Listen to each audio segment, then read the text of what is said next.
চলুন আজকে আপনাদের ঘরে থাকা শুধুমাত্র আলু আর ডিম দিয়েই ঝটপট তৈরি নতুন পদ্ধতির একটি নাস্তা বানিয়ে দেখাই। চাইলে বাচ্চাদের স্কুল টিফিনে বানিয়ে দিতে পারেন, খেতে ভীষণ মজার হয়। আসসালামু আলাইকুম বন্ধুরা, কিচেন বাঙালিয়ানা চ্যানেলে আপনাদের সবাইকে স্বাগত জানাই। সবার প্রথমে আমি এখানে বড় সাইজের দুটো আলু সেদ্ধ করে নিয়েছি। আলু দুটোকে ভালোভাবে ম্যাশ করে নিতে হবে। আপনারা চাইলে গ্রেটার দিয়ে গ্রেট করেও নিতে পারেন। তো আমি একটা কাঁটা চামচের সাহায্যে খুব ভালোভাবে ম্যাশ করে নিয়েছি। এখন এর মধ্যে দিয়ে দেব পেঁয়াজ বেরেস্তা, তারপর দিয়ে দিচ্ছি গ্রেট করা গাজর, আর দিয়ে দিচ্ছি ধনেপাতা কুচি। এখন কিছু মশলা দিয়ে দেব। দিয়ে দিচ্ছি স্বাদ মতো লবণ, দিয়ে দিচ্ছি অল্প একটু ভাজা জিরা গুঁড়ো, তারপর দিয়ে দেব চাট মশলা, আর দিয়ে দিচ্ছি খুবই সামান্য আদা রসুন বাটা। তারপর দিয়ে দেব ঝালের জন্য কাঁচামরিচ কুচি, আর বেশ খানিকটা দিয়ে দিচ্ছি টোস্ট বিস্কুটের গুঁড়ো। এতে করে নাস্তাগুলো খেতে ভীষণ ভালো লাগবে, আর এটা বাইন্ডিংয়েরও কাজ করবে। এখন সব কিছু একসঙ্গে ভালোভাবে মাখিয়ে নেব। তো দেখুন, এটা কিন্তু একটা শক্ত ডোয়ের মতো তৈরি হয়ে গেছে। এখানে কিন্তু আটা, ময়দা, সুজি, চালের গুঁড়ো কোনো রকম কিছুর দরকার নেই। আলুর মিশ্রণটা এক সাইডে রেখে দিয়ে আলাদা একটা বাটির মধ্যে নিয়ে নিচ্ছি দুটো সেদ্ধ ডিম। সেদ্ধ ডিম দুটোকে আমি কুচি কুচি করে কেটে নিয়েছি। এবার এই ডিমের মধ্যে দিয়ে দেব অল্প একটু ম্যাগি। এখানে আমি 5 টাকা দামের ম্যাগির প্যাকেট নিয়ে সেদ্ধ করে নিয়েছি। এবার এখানে দিয়ে দিচ্ছি টক মিষ্টি দই। তো আমি এখানে 3 টেবিল চামচ মতো টক মিষ্টি দই ব্যবহার করব। আপনারা চাইলে দইটা বাদও দিতে পারেন, তবে দিলে খেতে ভীষণ মজার হয়। তো 3 টেবিল চামচ মতো দই দেওয়ার পর স্বাদ মতো লবণ দিয়ে দিচ্ছি, আর একটু বেশি পরিমাণে দিয়ে দেব চাট মশলা। তো আমি এখানে 2 বারে 1 টেবিল চামচ মতো চাট মশলা দিয়ে দিয়েছি, আর ঝালের জন্য খুবই সামান্য মরিচের গুঁড়ো দিয়েছি। এবার সব কিছু একসঙ্গে ভালোভাবে মিশিয়ে নিলেই কিন্তু আমাদের এই ডিমের পুরটা রেডি। এটা কিন্তু খালি মুখেও খাওয়া যায়, তো এটাকে আমি কিন্তু পুর হিসেবে ব্যবহার করব।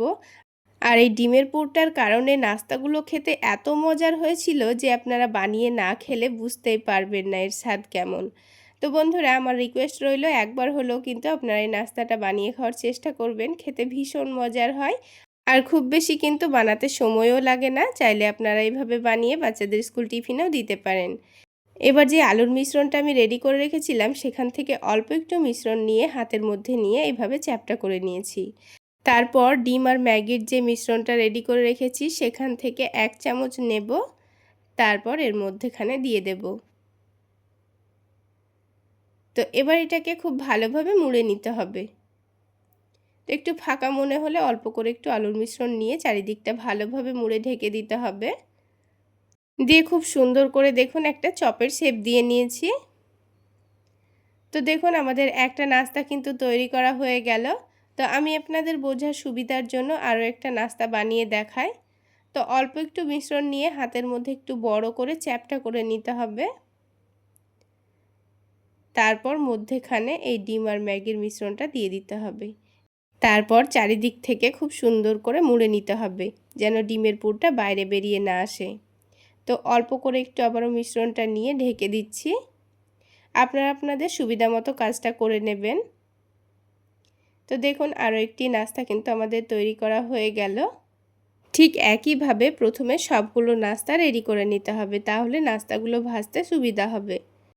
তো দেখুন বন্ধুরা, সবগুলো নাস্তা কিন্তু আমার তৈরি করা হয়ে গেল। এবার এগুলোকে আমি ভেজে নেব। তার জন্য একটা ফ্রাইং প্যানের মধ্যে অল্প অল্প করে তেল দিয়ে দিচ্ছি। আর এই নাস্তাগুলো ভাজতে কিন্তু খুব বেশি তেলেরও প্রয়োজন হয় না, অল্প তেলে সেঁকে নিলেই হবে।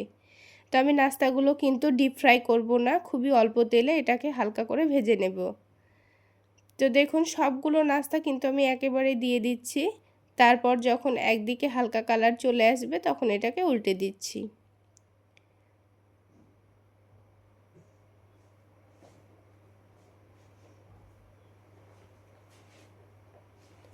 অপর দিকটাও যখন খুব সুন্দর ভাজা ভাজা হয়ে যাবে তখন এটাকে আমি তুলে নেব। তাহলে বন্ধুরা, আজকের এই আলু ডিমের নাস্তা রেসিপিটি আপনাদের কেমন লাগলো অবশ্যই কমেন্ট করে জানাবেন। আর ভালো লাগলে একটা লাইক শেয়ার করে দেবেন। আর আমার এই সহজ রেসিপিগুলো যদি ইউটিউব চ্যানেল থেকে দেখে থাকেন, চ্যানেলটি সাবস্ক্রাইব করে দেবেন। আর ফেসবুক পেজ থেকে দেখে থাকলে পেজটি ফলো করে দেবেন। তো দেখুন বন্ধুরা, একে একে কিন্তু আমার সবগুলো নাস্তা তুলে নিচ্ছি। আর দেখতে কতটা লোভনীয় হয়েছে, খেতেও কিন্তু ভীষণ মজার হয়েছিল। এবার এটাকে আমি টমেটো সসের সঙ্গে পরিবেশন করে নিয়েছি। আপনারা চাইলে এটাকে খালি মুখেও খেতে পারেন। আর একটা ভেঙেও দেখিয়ে দিচ্ছি, দেখুন। তাহলে বন্ধুরা, আজকে এই পর্যন্তই। সকলে অনেক বেশি ভালো থাকবেন, সুস্থ থাকবেন। দেখা হচ্ছে আবারও একটি নতুন রেসিপি নিয়ে নেক্সট এপিসোডে।